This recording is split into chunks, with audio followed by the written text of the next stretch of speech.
ಶಿವಣ್ಣ ಮೊದಲಿಗೆ ಯಾಕಂದ್ರೆ ಹೋದ ಕಡೆ ಎಲ್ಲ ಒಂದು ಅದ್ಭುತವಾದ ರೆಸ್ಪಾನ್ಸ್ ಮತ್ತೆ ಎಲ್ಲ ಕಡೆ ಹೌಸ್ಫುಲ್ ಹೋಗ್ತಾ ಇರ್ತದೆ. ಈಗಷ್ಟೇ ಒಂದಷ್ಟು ಥಿಯೇಟರ್ಗಳ ವಿಸಿಟ್ ಮಾಡ್ಕೊಂಡಿದ್ವಿ. ಆ ಖುಷಿ ಜನರ ಸಂಭ್ರಮ ನೋಡಿ ಎಷ್ಟು ಖುಷಿ ಆಗ್ತದೆ. ಎಲ್ಲ ತುಂಬ ಆ್ಯಕ್ಚುಲಿ ಯೂಶ್ವಲ್ ಸಂಡೇ ನಾನು ಮೈನ್ ಥಿಯೇಟ್ರ್ ಇಲ್ಲ ಅಂದರೆ ವೀರೇಶಲ್ಲಿ ನೋಡ್ತಾ ಇದ್ದೆ ಯೂಶ್ವಲಾಗಿ. ಬಟ್ ಏನಂದರೆ ಈ ಸತಿ ಸ್ವಲ್ಪ ಕ್ರೌಡ್ ಜಾಸ್ತಿ ಅವಾಯ್ಡ್ ಮಾಡಬೇಕು, ಯಾಕಂದರೆ ಹೆಲ್ತ್ ಕಂಡೀಷನ್ ಆಗಿರೋದ್ರಿಂದ ಸ್ವಲ್ಪ ಇದಾಗುತ್ತೆ. ಆಮೇಲೆ ನೋಡೋಕ್ಕಾಗಲ್ಲ. ಆಮೇಲೆ ಅವ್ರಿಗೂ ಆ ಒಂದು ಪಿಕ್ಚರ್ ನೋಡ್ಬೇಕಾದ್ರೆ ಜೊತೆಲಿ ಇರಬಿದ್ರೆ ಇನ್ನೂ ಅವ್ರಿಗೆ ಎಂಥೂಸಿಯಾಸಮ್ ಜಾಸ್ತಿ ಆಗುತ್ತೆ. ಮತ್ತು ಬೇರೆಯವ್ರು ಬಂದಿರ್ತಾರೆ ಫ್ಯಾಮಿಲಿ ಕ್ರೌಡ್, ಅದಕ್ಕೆ ಡಿಸ್ಟರ್ಬ್ ಆಗೋದು ಬೇಡ. ಸುಮ್ಮನೆ ಒಂದು ವಿಸಿಟ್ ಮಾಡೋಣ, ಯಾಕಂದರೆ ಯೂಶ್ವಲಾಗಿ ಯೂಶ್ವಲಿ ಎಲ್ಲ ಫಿಲ್ಮ್ಗೂ ಬರ್ತಾ ಇರ್ತೀನಿ. ಈ ಸಿನಿಮಾದಲ್ಲಿ ಯಾಕೆ ಮಿಸ್ ಮಾಡೋದು, ನಮ್ಮದೇ ಪ್ರೊಡಕ್ಷನ್ ಆಗಿರೋದ್ರಿಂದ. ಗೀತಾ ಎಲ್ಲ ಫಸ್ಟ್ ಡೇನೇ ನೋಡ್ಬಿಟ್ರು ಅಭಿಮಾನಿಗಳ ಜೊತೆ 6 ಗಂಟೆ ಶೋ.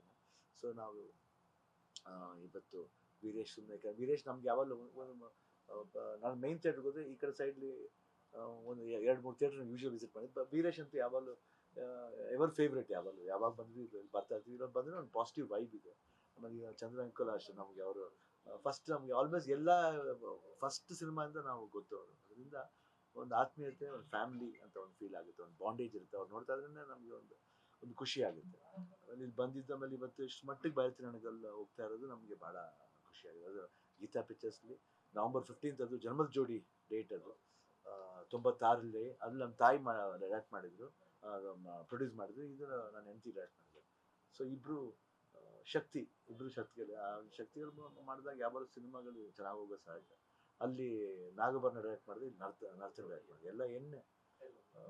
ಸೊ ಒಂದು ಖುಷಿ ಆಯಿತು ಇಲ್ಲಿ ಬಂದು ನೋಡ್ತಾ ಇರೋದು, ಆ ಡೇಟ್ಲಿ ಬಂದಿರೋದು. ಆಮೇಲೆ ಕೋಇನ್ಸಿಡೆನ್ಸ್ ಆಗಿ ಒಂದೇನಂತೀವಿ, ಒಂದು ಒಳ್ಳೆ ಓಪನಿಂಗ್ ತಗೊಂಡ್ರದ್ದು ನಮಗೆ ಭಾಳ ಖುಷಿ ಬಂದಿದೆ. ಒಂದು ಹ್ಯಾಪಿ ವಿಚಾರ ಅಂತಂದ್ರೆ ಎಲ್ಲ ವಯೋಮಾನದ ಪ್ರೇಕ್ಷಕರು ಬಂದಿರುವಂಥದ್ದು. ಅವರು ಹೇಳ್ತಾರೆ ಅಂದ್ರೆ ಈ ಥರದ ಸಿನಿಮಾ ನೋಡಿ ತುಂಬಾ ದಿನ ಆಗಿತ್ತು ಅಂತ, ಎಲ್ಲ ಫ್ಯಾಮಿಲಿ ಆಡಿಯನ್ಸ್ ಬರ್ತಾ ಇರ್ತಾರೆ, ಎಲ್ಲ ಹೌಸ್ಫುಲ್. ಇಲ್ಲ, I think credit goes to Narthan. ನಮ್ಗೆ ತುಂಬ ಹೆಮ್ಮೆಯಿಂದ ಹೇಳ್ಕೊತೀನಿ ಪ್ರೊಡಕ್ಷನ್ ಸೈಡಿಂದ. ಯಾಕಂದರೆ ಯೂಶ್ವಲಾಗಿ ಏನಾಗ್ತೀವಿ, ಬರೀ ಡೈರೆಕ್ಟ್ರು ಆ್ಯಕ್ಟ್ರ್ ಅಂತ ಹೇಳ್ತೀವಿ, ಆದರೆ ಪ್ರೊಡಕ್ಷನ್ ವ್ಯಾಲ್ಯೂ ಅಂತ ಆ್ಯಕ್ಚುಲಾಗಿ ಬರೋದು ಸ್ಟೋರಿ ಆ್ಯಂಡ್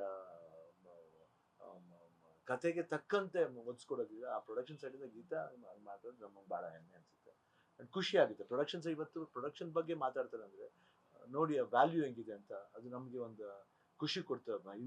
ಇನ್ಫ್ಯಾಕ್ಟ್ ನಮಗೆ ನಾವು ಬೇರೆ ಪ್ರೊಡ್ಯೂಸರ್ಗೆ ಹೇಳ್ತೀವಿ, ಅಂದರೆ ನಮ್ಮ ಪ್ರೊಡಕ್ಷನ್ ಅಂತ ಬಂದಾಗ ವಿ ಕಾಂಟ್ ಕಡಿವಾಣ ಹಾಕಲ್ಲ, ಒಂದು ಬೌಂಡ್ರಿ ಹಾಕೋಕ್ಕಲ್ಲ. ಅದಕ್ಕೆ ಏನು ಬೇಕು ನಾವು ಮಾಡಲೇಬೇಕಾಗುತ್ತೆ. ಇವತ್ತು ಇಷ್ಟು ಮಟ್ಟಿಗೆ ನಮಗೆ ಪ್ರೊಡಕ್ಷನ್ ಬಗ್ಗೆನೂ ಮಾತಾಡ್ತಾರೆ ಅಂದರೆ ಅದು ಭಾಳ ಖುಷಿ ಕೊಟ್ಟಿದೆ. ಕೆಲವು ಪರ್ಟಿಕ್ಯುಲರ್ ಥಿಯೇಟರ್ಗಳಲ್ಲಿ ದಾಖಲೆ ಮಟ್ಟದ ಕಲೆಕ್ಷನ್ ಆಗ್ತದೆ, ಅವರ ಖುಷಿಯಿಂದ ಹೇಳ್ಕೊತಾರೆ ಇಷ್ಟ ಆಗಿದೆ, ಇಲ್ಲಿ ತನಕ ಆಗಿದ್ದೇ ಇಲ್ಲ ನಮ್ಮ ಥಿಯೇಟರ್ನಲ್ಲಿ. ಅದೇನಾಗಿ ಅದೆಲ್ಲ ನಾನು ನೋಡೋಕೆ ಹೋಗಲ್ಲ, ದಾಖಲೆ ನೋಡೋಕೆ ಹೋಗಲ್ಲ. ಪಿಕ್ಚರ್ ಚೆನ್ನಾಗಿ ನಮಗೇನಂದರೆ ಫಸ್ಟ್ ಎದ್ದ ತಕ್ಷಣ ಎಲ್ಲರೂ ಎಕ್ಸ್ಪೆಕ್ಟ್ ಮಾಡೋದು ಎಷ್ಟು ಕಲೆಕ್ಷನ್ ಆಯಿತು, ಇಷ್ಟ ಆಯಿತು. ನಾವು ಎಲ್ಲದಕ್ಕಿಂತ ಹೆಚ್ಚಾಗಿ ಪಿಕ್ಚರ್ ಎಷ್ಟು ಮಟ್ಟಿಗೆ ಜನಗಳಿಗೆ ಮುಟ್ತು ಅನ್ನೋದು ಬೇಕು. ದುಡ್ಡು ಅನ್ನೋದು ಆಟೋಮೆಟಿಕ್ಕಾಗಿ ಆಮೇಲೆ ಬಂದೇ ಬರುತ್ತೆ, ಅದ್ರ ಕಡೆ ಗಮನ ಕೊಡೋದು. ಸಿನಿಮಾ ಹೆಂಗೆ ರೀಚ್ ಮಾಡಿಸ್ಬೇಕು ಜನಗಳಿಗೆ, ಅದು ಉದ್ದೇಶ ಆಗಬೇಕೇ ಹೊರತು ಬರೀ ಹಣನೇ ಅನ್ನೋದು ಮುಖ್ಯ ಅಲ್ಲ. ಹಣ ತಾನಾಗಲೇ ಬರುತ್ತೆ, ಅದ್ರ ಹಿಂದೆ ಹೋಗೋದು ಬೇಡ. ಯಾವಾಗ ಸಿನಿಮಾ ಚೆನ್ನಾಗಿದೆ ಅಂತ ಬಂತು, ಅದನ್ನು 100% ಜನ ನೋಡ್ತಾರೆ. ಇವತ್ತು ನೀವೇ ಹೇಳಿದ್ರಿ ಎಷ್ಟೋ ಫ್ಯಾಮಿಲೀಸ್, ಎಷ್ಟೋ ಬೇರೆ ಭಾಷೆ ಜನಗಳು ಬಂದು ನೋಡ್ತಾ ಇದ್ದಾರೆ ಅಂತ. ಸೊ ಇಷ್ಟು ಮಟ್ಟಿಗೆ ಒಳ್ಳೆ ಬೆಳವಣಿಗೆ ಬರಬೇಕಂದ್ರೆ ನಿಜವಾಗ್ಲೂ ನರ್ತನ್ಗೆ ಒಂದು ಥ್ಯಾಂಕ್ಸ್ ಹೇಳಬೇಕು. ಆ ಸಿನಿಮಾ ಕ್ಯಾರೆಕ್ಟರ್ನ 2017 ತೋರಿಸಿ ಅದ್ರ ಪ್ರೀಕ್ವೆಲ್ನ 24 ತಗೊಂಬಂದು ಆ ಒಂದು ಬ್ಯಾಕ್ ಹೋಗೋದಿದೆಯಲ್ಲ ತುಂಬ ಕಷ್ಟ. ಸೊ ನಿಜವಾಗ್ಲೂ ನಮಗೆ ಐ ಥಿಂಕ್ ವೆರಿ ಹ್ಯಾಪಿ. ಅದರಲ್ಲೂ ಪರ್ಟಿಕ್ಯುಲರ್ ಒಂದಷ್ಟು ಮೀಮ್ಸ್ಗಳು ಓಡಾಡ್ತಿರುವಂಥದ್ದು ತುಂಬ ಚೆನ್ನಾಗಿದೆ. ಅಂದರೆ ದಿಸ್ ಪ್ರಾಪರ್ಟಿ ಬಿಲಾಂಗ್ಸ್ ಟು ಅಂತ ಅದೇನು ಅದು ನಂಗೆ ತುಂಬ ಇಷ್ಟ ಆಯ್ತು. ಯಾಕಂದರೆ ಫಸ್ಟ್ ನಾವು ಶೂಟಿಂಗ್ ಸ್ಟಾರ್ಟ್ ಮಾಡಿದ್ದೆ ಇಂಟರ್ವಲ್ ಬ್ಲಾಕ್.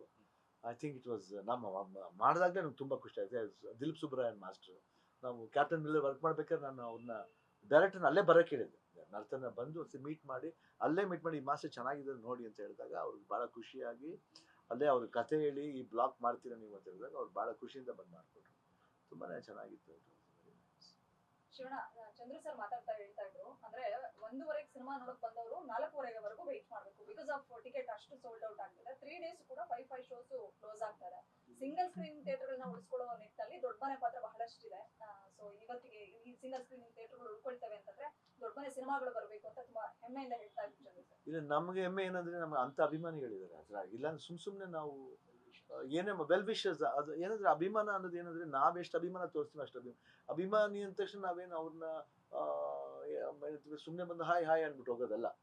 ಅಭಿಮಾನಿನ ಒಬ್ಬ ಸ್ನೇಹಿತನಾಗಿ ನೋಡೋನೇ ಆಕ್ಟರ್ ಒಂದು ರಿಯಲ್. ಅದ್ರಾಗ ಏನಾಗುತ್ತೆ ಅಂದ್ರೆ ಆತ್ಮೀಯತೆ ಚೆನ್ನಾಗಿ ಬೆಳೆಯುತ್ತೆ.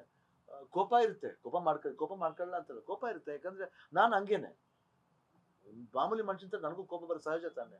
ಎಲ್ರಿಗೂ ಒಂದು ಅವ್ರಿಗೆ ಗೊತ್ತಾಗಲ್ಲ ಅದು, ಅವ್ರಿಗೆ ಏನಂತ ಅವ್ರ ತಮಾಷೆ ಇರುತ್ತೆ, ಅವ್ರು ತಮಾಷೆ ಅನ್ಕೋತಾರೆ. ಬಟ್ ನಾನು ಸೀರಿಯಸ್ ಆಗಿ ಬೈತೀನಿ, ಅದ್ರ ಬಗ್ಗೆ ಯೋಚನೆ ಮಾಡಲ್ಲ. ಅವ್ರಿಗೆ ಗೊತ್ತಿದೆ. ಬಟ್ ಆದ್ರೂ ಆಮೇಲೆ ಬಂದು ನನ್ನ ಮೇಲೆ ತಪ್ಪಿದ್ರೆ ನಾನು ಇಮಿಡಿಯೇಟ್ ಸಾರಿ ಕೇಳಿದೆ. ಯಾಕಂದ್ರೆ ನನ್ಗೆ ಆ ಥರ ಒಂದು ಸ್ವಭಾವ ಇವಾಗಿದ್ದಲ್ಲ, ಚಿಕ್ಕ ವಯಸ್ಸಿಂದ ನನ್ಗೆ ಹಂಗೇನೆ. ನನಗೆ ಯಾವಾಗ ನಾನು ತಪ್ಪು ಮಾಡಿದ್ದೀನಿ ಅಂತ ಅನ್ಸುತ್ತೋ ಅವಾಗ ಇಮಿಡಿಯೇಟ್ ಬಂದು ಅದ್ರಲ್ಲಿ ನಾಚಿಕೆ ಮಾನ ಮರ್ಯಾದೇನು ಇಲ್ಲ. ಅದ್ರಲ್ಲಿ ಮನುಷ್ಯನ ಅರ್ಥ ಮಾಡ್ಕೋಬೇಕಷ್ಟೇ. ಸೊ ಅಂತ ಅಭಿಮಾನಿ ಪಡೆದಿದ್ದೀವಿ ನಾವು. ಅದಕ್ಕೇನೆ ಇವತ್ತು ಯಾಕೆ ದೊಡ್ಡ ಮನೆ ಅಂತ ಎಲ್ಲರೂ ಬಂದು ನಮ್ಮ ಥಿಯೇಟರ್ಸ್ನವ್ರು ಅಷ್ಟು ಇದಾಗಿ ಕೇಳ್ತಾರೆ ಅಂದರೆ, ನಾ ಬಿಲೀವ್ ಮಾಡೋದು ಒಂದೇ, ಯಾವ ಪಿಕ್ಚರ್ ಯಾವಾಗ ಹೆಂಗೆ ಹೋಗುತ್ತೆ ಅಂತ ನಾವು ಹೇಳೋಕ್ಕಾಗಲ್ಲ. ಬಟ್ ಸಿನಿಮಾ ಅಂತ ಬಂದಂಗೆ ಮಾಡಬೇಕು. ಯಾಕಂದರೆ ಇದ್ರಲ್ಲಿ ನಂಬಿರೋರು ತುಂಬ ಜನ ಇದ್ದಾರೆ. ಬರೀ ಇಂಡಸ್ಟ್ರಿಲಿ ಕೆಲಸ ಪಿಕ್ಚರ್ ತೆಗಿಯೋ ಕೆಲಸ ಮಾಡೋರು ಮಾತ್ರ ಅಲ್ಲ, ಥಿಯೇಟರ್ಸ್ಲಿ ಎಷ್ಟೋ ಜನ ಕೆಲಸ ಮಾಡ್ತಿರ್ತಾರೆ. ಆ ಎಲ್ಲ ಎಷ್ಟೋ ಜನ ಬದುಕನ್ನ ಕಟ್ಕೊಂಡಿದ್ದಾರೆ. ಅದೊಂದು ಸ್ವಲ್ಪ ಚಾಜಾಪತಿ. ಇವತ್ತು ನಾವು ಏನೇ ಅದು ಎಷ್ಟೇ ಮಲ್ಟಿಪ್ಲೆಕ್ಸ್ ಬಂದಿರ್ಬೋದು, ಬಟ್ ಸಿಂಗಲ್ ಸ್ಕ್ರೀನ್ಲಿ ನೋಡೋಂಥ ಒಂದು ಆ ಗಲಾಟೆ, ಆ ಮಜಾ ಇದೆಯಲ್ಲ, ಅದು ನಮಗೆ ಬೇರೆ ಥರದ ಮಜಾ. ಒಂದು ಕಿಕ್ ಕೊಡೋದು ಒಂದು ಆ್ಯಕ್ಟ್ರಿಗೆ. ನೆಕ್ಸ್ಟ್ ನಾ ಮಾಡಬೇಕಾದ್ರೆ ಡಬಲ್ ಎನರ್ಜಿ ಬರುತ್ತೆ ನನಗೆ. ನೆಕ್ಸ್ಟ್ ಸಿನಿಮಾ ಮಾಡ್ಬೇಕು, ಇನ್ನೂ ಚೆನ್ನಾಗಿ ಮಾಡ್ಬೇಕಂತ ಬರುತ್ತೆ. ಸರ್, ಫಾಸ್ಟ್ ಫಿಲ್ಲಿಂಗ್ ಆಗ್ತಿದೆ ಟಿಕೆಟ್ಸ್ ಎಲ್ಲ. 3 ದಿನ ಏನು ಫಿಲ್ ಆಗ್ತಿದಿಲ್ಲ ಟಿಕೆಟ್ಸ್. ಇದೇ ರೀತಿ ಹೋದ್ರೆ ಈ ವರ್ಷದ ಬ್ಲಾಕ್ ಬಸ್ಟರ್ ಸಿನಿಮಾ ಬೈರತಿ ರಣಗಲ್ ಆಗುತ್ತೆ ಅನ್ನೋದು ಪ್ರದರ್ಶಕರ ಮಾತು. ಎಷ್ಟು ಖುಷಿ ಆಗುತ್ತೆ ಸರ್. ಸರಿ, ಅವ್ರ ಬಾಯಲ್ಲೇ ಆಗ್ಲಿ ಬಿಡಿ, ಏನು ಖುಷಿಯಾನೆ, ಅವ್ರ ಬಾಯಾರಿಕೆಯಿಂದ ಆಗ್ಲಿ ಬಿಡಿ. ಈ ವರ್ಷ ಬಿ ಅನ್ನೋ ಅಕ್ಷರಕ್ಕೆ ತುಂಬಾ ಲಕ್ಕಿ ಅನ್ಸುತ್ತೆ. ಭೀಮಾ ಅಂಡ್ ಬಗೀರಾ ಅಂಡ್ ಭೈರತಿ ರಣಗಲ್ ಈ ಥಿಯೇಟರ್ ನಲ್ಲಿ ಅಳಿಯ ಮಾವ ಕಾಂಬಿನೇಷನ್ ಒಂದು ಜುಗಲ್ ಬಂದಿ. ಬಗೀರಾನು ತುಂಬಾ ಚೆನ್ನಾಗಿ ಹೋಗ್ತಾ ಇದೆ. ಇಲ್ಲ, ಅದೇ ಹೇಳಿದೆ ಇವಾಗ, ಬಿ ಅಂದ್ರೆ ಬಾ ಬಾ ಅಂತ ಅರ್ಥ. ಜನಗಳ ಥಿಯೇಟರ್ ಬರ್ತಾ ಇದ್ದಾರೆ, ಖುಷಿಯಾದ ವಿಷಯ. ಯಾಕೆ ಬಿ ಬಂಗಾರದ ಮನುಷ್ಯನ ಆಗುತ್ತೆ. ಸೊ ಅವ್ರ ಆಶೀರ್ವಾದ ಎಲ್ಲ ಇದೆ. ಯಾಕೆ ಆ ಬಂಗಾರದ ಮನುಷ್ಯದಲ್ಲೂ ಇದೆ ಮಣ್ಣಿನ ಕಥೆನೆ, ಇಲ್ಲೂ ಅಷ್ಟೇ. ಒಂದು ಓರ್ ಅಂದ್ರೆ ಅದು ಒಂದು ಮಣ್ಣಿನ ಕಥೆನೆ, ಎರಡು ಮಣ್ಣಿನ ಕಥೆ. ಅದರಲ್ಲಿ ಬಂಗಾರದ ಮನುಷ್ಯ, ಇದರಲ್ಲಿ ಬೈರತಿ ರಣಗಲ್ ಅಷ್ಟೇ. ಸರ್, ಅದನ್ನ ಹೇಳಿದ ತಕ್ಷಣ ಒಂದು ಥಾಟ್ ಹೊಡಿತು. ಅಂದ್ರೆ ಸಿನಿಮಾ ನೋಡಿದ್ಮೇಲೆ ಎಷ್ಟೋ ಜನ ಬೆಂಗಳೂರಲ್ಲಿ ಕೆಲಸ, ಅಂದ್ರೆ ಸಿಟಿಗಳಲ್ಲಿ ಕೆಲಸ ಮಾಡೋರು ಹಳ್ಳಿಗೆ ಹೋಗಿ ರೈತ ಕೃಷಿ ಮಾಡೋದಕ್ಕೆ ಶುರು ಮಾಡಿದ್ರು. ಈ ಸಿನಿಮಾ ನೋಡಿದ್ಮೇಲೆ ಇನ್ ಮುಂದೆ ಬಹುಶಃ ಯಾರು ಕೂಡ ಜಮೀನುಗಳನ್ನ ಮಾಡ್ಕೊಳ್ಳೋದಕ್ಕೆ ಅಥವಾ ಜಮೀನ್ ಪತ್ರಗಳನ್ನ ಬೇರೆಯವ್ರ ಹತ್ರ ಕೊಡೋದಕ್ಕೆ ತುಂಬಾ ಯೋಚನೆ ಮಾಡ್ತಾರೆ ಅಂತ ಅನ್ಕೋತೀವಿ. ಇದು ಕೂಡ ಒಂದು ರೆವಲ್ಯೂಷನ್. ಆಕ್ಚುಲಿ ನಂಗೆ ಪಾತ್ರ ಇಷ್ಟ ಆಗಿದೆ ಅದು. ಇದ್ರಲ್ಲಿ ರಿವೆಂಜ್ ಸ್ಟೋರಿ ಅನ್ನೋದಕ್ಕಿಂತ ಅವನಲ್ಲಿರೋ ಒಂದು ಏನಂತೀವಿ, ಒಂದು ಧ್ಯೇಯ, ಒಂದು ಏಮ್ ಅಂತ, ಒಂದು ಇಂಟೆನ್ಷನ್, ಒಂದು ಅಂಬಿಷನ್ನ ಜನಗಳಿಗೋಸ್ಕರ ಇದ್ದಿದ್ದೀರ. ಆ ಕ್ಯಾರೆಕ್ಟರ್ ತ್ಯಾಗನೇ ಬೇರೆ ತರ. ಇದು ಯಾವ ದೊಡ್ಡನಾದ್ಮೇಲೆ ಬೆಳೆದು ಬಂದ್ಮೇಲೆ ಬಂದಿದ್ದಾರ ರಣಗಲ್ಗೆ, ಚಿಕ್ಕ ವಯಸ್ಸಲ್ಲೇ ಅದು ಬರುತ್ತೆ ಆ ಕಿಚ್ಚು ಒಳ್ಳೆ ಕಿಚ್ಚು. ಒಂದು ಹೊಟ್ಟೆ ಕಿಚ್ಚು ಆಗುತ್ತೆ, ಒಂದು ಒಳ್ಳೆ ಕಿಚ್ಚು ಆಗುತ್ತೆ. ಅವ್ನು ಹೊಟ್ಟೆ ಕಿಚ್ಚು ಪಡೆಯಲ್ಲ, ಅದರಲ್ಲಿ ಒಳ್ಳೆ ಕಿಚ್ಚನ್ನ ಇಟ್ಕೊಂಡು ಅವನು ಮುಂದೆ ಸಾಗ. ಅದ್ರಲ್ಲಿ ಏನೋ ಒಂದು ಸಮಾಧಾನ ಇದೆ, ಒಂದು ಆತ್ಮೀಯತೆ ಇದೆ ರಣಗಲ್. ಐ ವಿಟ್ನೆಸ್ ಸೀಕ್ವೆನ್ಸ್ಗೆ ಯಾರು ಇನ್ಸ್ಪಿರೇಷನ್ ಸರ್ ಸಿನಿಮಾದಲ್ಲಿ ಬರ್ತದೆ? ಐ ಥಿಂಕ್ ನನ್ನ ಅರ್ಥನೇ ಕೇಳಬೇಕು, ಖಂಡಿತ ಹೇಳ್ಬೇಕು. ಇದೆಲ್ಲ ಸ್ಕ್ರೀನ್ ಪ್ಲೇ ನನಗೆ ಯಾವತ್ತೂ ನಾನು ಒಂದು ಸ್ಕೆಲೆಟನ್ ಹೇಳ್ಬಿಟ್ಟು ಹೋದ್ರು. ನಾನು ಸ್ಕ್ರೀನ್ ಪ್ಲೇ ಏನು ನಾವು ಹೇಳಿದ್ರು ಕೇಳ್ತೀರ ಬೇಡ, ನನಗೆ ನಂಬಿಕೆ ಇತ್ತು ನರ್ತನ ಮೇಲೆ. I believe them. ನನಗೆ ಒಂದು ಟ್ರಸ್ಟ್ ಇದೆ ಅವ್ರ ಮೇಲೆ. ನನಗೇನು ಬೇಡ ನರ್ತನ, ನೀವು ಮಾಡ್ತೀರ ನಡಿಗೆ. But when I was doing the film, promise and ನಂಬಲ್ಲ, ಎಷ್ಟು ಚೆನ್ನಾಗಿ ರಿಲೇಟ್ ಮಾಡಿದ್ರೆ ಮಫ್ತಿ ಸೀನ್ಸ್ಗೂ ಇದಕ್ಕೂ. ಅಂದರೆ ಇಲ್ಲಿ ಐ ವಿಟ್ನೆಸ್ ಒಂದು ಕಣ್ಣಾದರೆ ಅಲ್ಲಿ ಕೈ. ಓಕೆ, ಇನ್ನೊಂದು ಜಾಗದಲ್ಲಿ ಇನ್ನೂ ಯಾವುದೋ ಒಂದು ರಿಪೀಟ್ ಆಗುತ್ತೆ. ಒಂದು ತುಂಬ ಸಿಂಬಾಲಿಕ್ ಸೀನ್ಸ್ ತುಂಬ ಚೆನ್ನಾಗಿದೆ ಅದರಲ್ಲಿ. ಭಗವದ್ಗೀತೆ ಅದು. ಆ್ಯಂಡ್ ಸಾಕಷ್ಟು ಏನಂತೀವಿ ಸನ್ನಿವೇಶಗಳು ಭಾಳ ಚೆನ್ನಾಗಿ ಅರ್ಥ ಮಾಡ್ತಾರೆ. ಆಮೇಲೆ ಅದನ್ನು ಚೆನ್ನಾಗಿ ಬ್ಲೆಂಡ್ ಮಾಡಿದ್ದಾರೆ. ಇದು ಡೈರೆಕ್ಟ್ರು ಈಕ್ವಲಿ ಗುಡ್ ಅಂತ ಹೇಳಿ. ಇದ್ರ director, cameraman Naveen, music director Ravi Basrur, ಎಲ್ಲರೂ ಕೈ ಶಳಕನೂ ತುಂಬ ಚೆನ್ನಾಗಿ. ಅಮ್ಮ ಮಾಡುವಂಥ ಸಿನಿಮಾಗಳಲ್ಲಿ ಮತ್ತೆ ಅವ್ರು ಕೇಳ್ತಿರೋ ಕಥೆಗಳಲ್ಲಿ ವ್ಯಾಲ್ಯೂಸ್ ಇರುತ್ತೆ. ಈಗ ಗೀತಾ ಪಿಕ್ಚರ್ಸ್ ಕೂಡ ಅದೇ ಥರ ಸಿನಿಮಾಗಳು ಬರುತ್ತೆ. ಮೊದಲು ಮಾಡಿದಂಥ ಸಿನಿಮಾ, ಡಿಲೀಟ್ ಮಾಡ್ತಿರೋಂಥ ಸಿನಿಮಾ ಎಲ್ಲ ಸೋಷಿಯಲ್ ವಿಷಯಕ್ಕೆ ಸಂಬಂಧಪಟ್ಟಂಗಿರುತ್ತೆ, ಜನರ ಸಂಬಂಧಪಟ್ಟಂಗಿರುತ್ತೆ.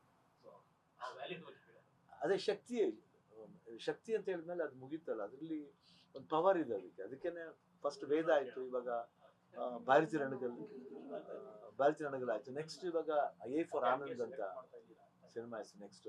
ಅದು ನಮಗೆ ಡಿಫ್ರೆಂಟ್. ಅದು ನನಗೆ ಸಿಕ್ಕಿದ್ರೆ ತುಂಬ ಪುಣ್ಯ. ಶ್ರೀನಿ ಡೈರೆಕ್ಟ್ ಮಾಡ್ತಾರೆ ಎ ಫಾರ್ ಆನಂದ್.